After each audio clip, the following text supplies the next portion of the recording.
Today I'm so excited that we are at the home of Dee Nash, who's a fellow friend and native Oklahoman. And if you are in the gardening world, you probably have heard Dee Nash because she is a popular writer, blogger, speaker, podcaster. I mean, you're doing it all. Well, I try. So you're always capturing everything about your garden. And I want to walk on in here and let's look at what you've got going right here with your vegetables, because this is just really an exquisite display, actually. Well, thank you. Thank you. So tell us a little bit about how you came up with this. I know a lot of people think, oh, I got to have a garden to have tomatoes, but no, you can grow it in don't. pots. You can totally grow tomatoes in pots. In fact, I think it's the best way to grow them. If you grow them in pots, large enough pots, with drip irrigation, something to tie them to, they do really, really well. They warm up faster in the spring. If we have torrential rains like we've had this year, you know, they do fine.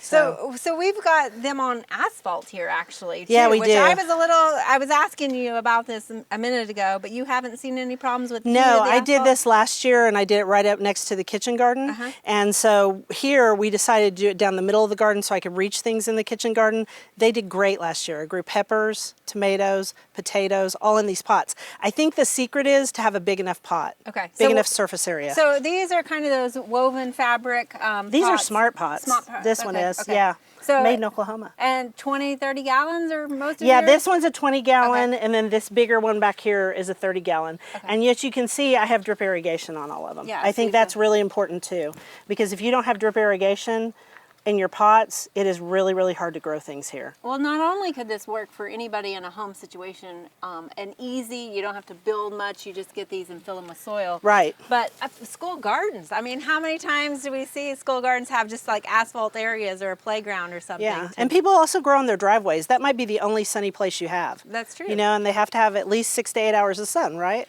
Who says you have to put a car on a driveway, right? Yeah. Put your tomatoes A out garden. there. A garden, always do the garden. It looks fabulous, and you've got it well trellised up here. And I have to say, I mean, we're doing well in this season already with your tomatoes. They're doing pretty good. I think they're taking off really well. I had the biggest harvest. Yeah, they did.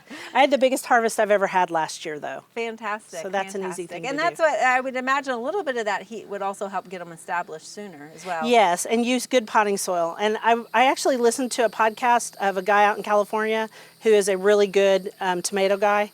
And so he said use 2/3 of the potting soil and 1/3 compost.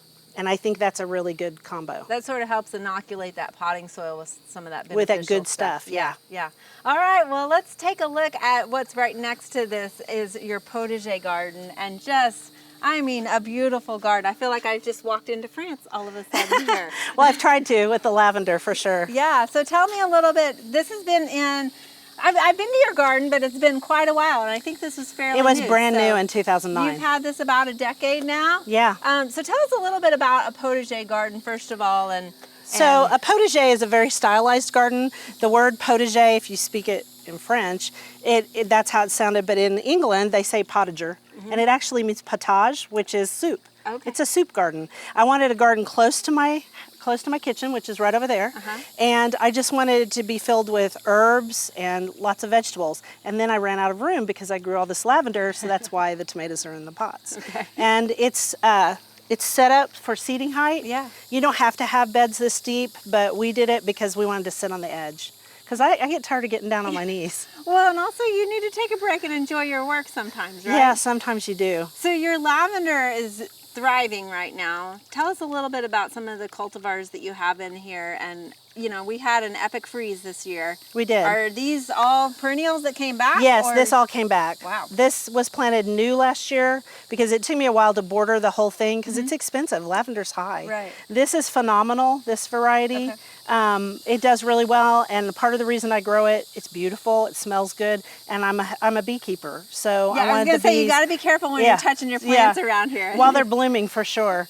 And then I also grow several other varieties, and I did a big test on it and wrote a blog post on it. So Munstead is in here, Royal Velvet, There's several different varieties. Excellent. All different Excellent. sizes and types. So what is your care on these? Are you going to cut these back? Yes, or- as soon as those are finished blooming, I'm going to come in here with my battery operated shears and I'm going to shear them off because I want to keep that green. I don't want them to go to the shrubby woody stage. I made a mistake with that the first year and they didn't overwinter as well. Okay. And I think the reason they do well in here is two things. These are concrete blocks, so it's very alkaline.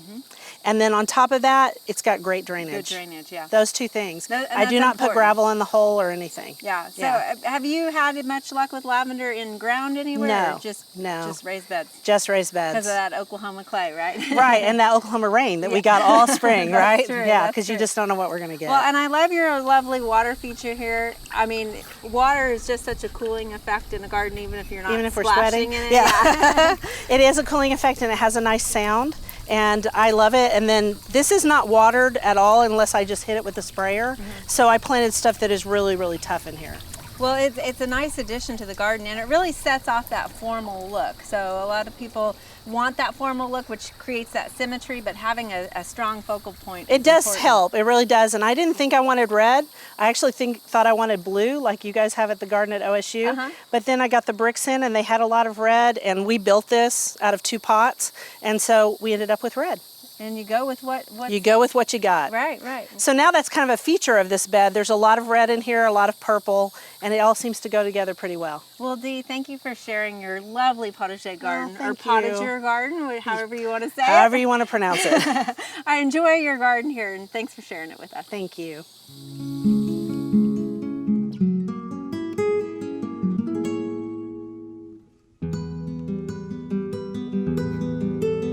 We hope you enjoyed this video. It's part of our Oklahoma Gardening YouTube channel.